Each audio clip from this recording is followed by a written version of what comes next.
Hi friends, ఈరోజు నేను చింతకాయ పప్పు ఏ విధంగా చేయాలో చూపించబోతున్నాను. పెసరపప్పు ఈ విధంగా ఉడికించుకొని పక్కన పెట్టుకోవాలండి. పులుపుకి తగినన్ని చింతకాయలను ఉడికించుకోవాలి. ఈ విధంగా బాగా ఉడికించుకోవాలి. ఉడికిన తర్వాత ఈ విధంగా రసం తీసుకొని పక్కన పెట్టుకోవాలండి.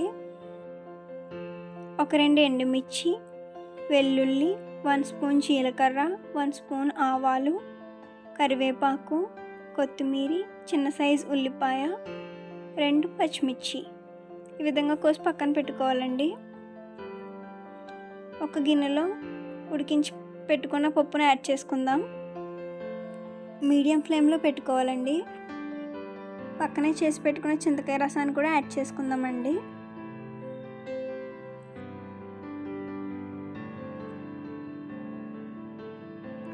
కొద్దిగా పసుపు యాడ్ చేసుకుందాం. కొద్దిగా సాల్ట్,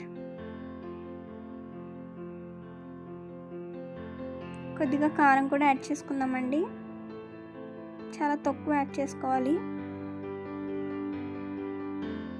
అలాగే పక్కనే కోసి పెట్టుకున్న ఉల్లిపాయ ముక్కలు, పచ్చిమిర్చి, కొత్తిమీర కూడా యాడ్ చేసుకుందామండి. బాగా మరగనివ్వాలి.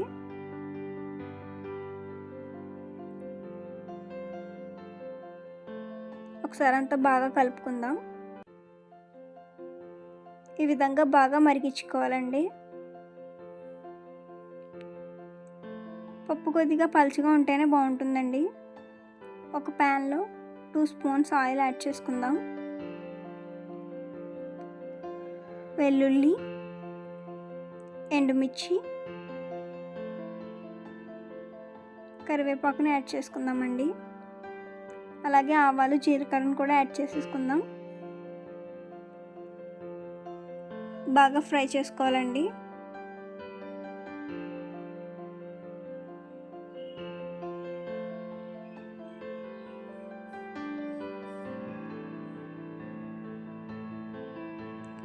ఈ విధంగా బాగా తాలింపు వేగిన తర్వాత పక్కనే చేసి పెట్టుకున్న పప్పును యాడ్ చేసేసుకుందామండి.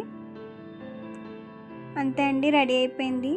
మా వంట కనుక మీకు నచ్చినట్టయితే లైక్ చేయండి, సబ్స్క్రైబ్ చేయండి, పక్కనే ఉన్న బెల్ ఐకాన్ క్లిక్ చేయండి. Thank you for watching.